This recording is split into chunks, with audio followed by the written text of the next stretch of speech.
How's it going, my squids? Today we're going to be going over Saryn Prime. Now, as far as I know, I think she's gotten a rework over the past couple months. I'm pretty sure, I'm 100% sure she's gotten a rework, but as to what that is, I don't know the specifics and whatnot, so I can't really, go into detail, but she is apparently better than what she was, so that's very good. I've heard that she does a lot of damage now, and I've experimented with a couple different builds, and apparently Steven found the golden build for me anyway, in terms of just murdering everything on like wave after wave after wave. He's got the golden build, so I'm here to give it to you boys. I actually have two builds. I've got Steven's build and I've got my build that I just use here and there. My build is way less optimal. Like it is not, it's like survival-ish. If you're a noob, then you might want to run this, but if not, then run the other one. So from what I know about Saryn Prime, you're supposed to use your spores and then combine it with your other abilities. Mostly I just use spores, let everything die. If the waves are a little too high or if the mobs are a little too hard, then I'll just start popping my ultimate left and right in order to just kind of clear the wave more efficiently.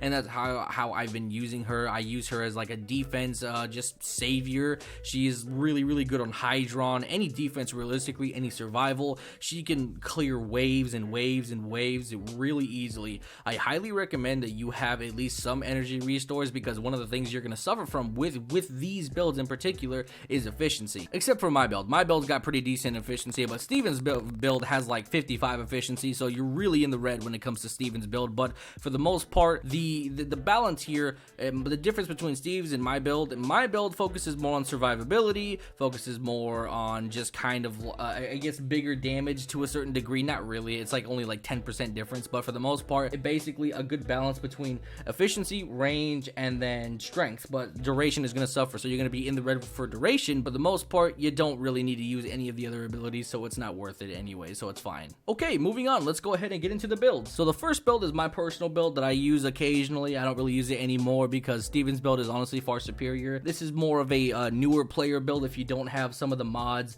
in the second one. So we're going to start off with the aura mod. We're going to go with rejuvenation. One thing to note that I would definitely Forma this if you really don't need rejuvenation. If you're good and you really don't have any issues, rejuvenation is completely unnecessary. Do a dash polarity mod for corrosive projection, or you can put on energy siphon if you're into that. There is another mod that I see floating around. It's like power or something. I don't know what it's called.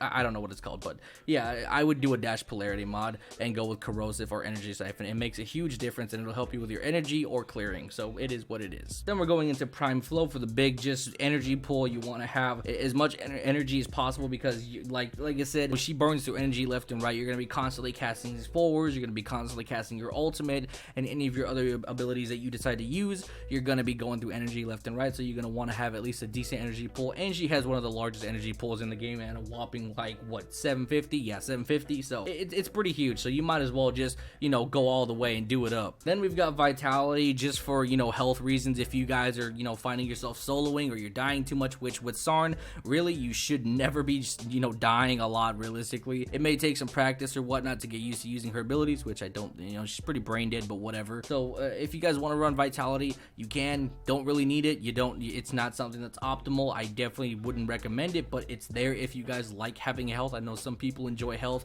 People at lower levels and lower mastery ranks, they value that vitality mod very much so there it is. If you want it, you can have it. Then we're going into fleeting expertise for the efficiency. This is again my personal build, so obviously we're going to get a little bit of more efficiency than Steven's build, but we're going to be losing that 60% duration, which is fine because you're not going to be focusing on any of the other abilities that require you to have some duration, so it's okay. Then we're going into streamline again for some more efficiency, just keeping it up right straight. Then we're going into stretch for the range. Now the reason you want range is so that way your spores and your ultimate spreads ridiculously. Now Steven's build, his range is a lot bigger than this, so you don't really you're not going to get the maximum potential with this, but this is about 175% range, so it's still decent enough, and the spores will travel a ridiculous amount, and it'll just be a ridiculous, like you'll see everything dropping like flies, and you'll see numbers fly up like crazy, so it'll still work. Then we're going to go into blind rage for just the big damage, 85% damage strength minus 45 ability efficiency. So this is fine. It's not going to put you in the red with the efficiency. You're going to be about 145, which is okay. It's perfectly fine. This definitely not an issue there whatsoever.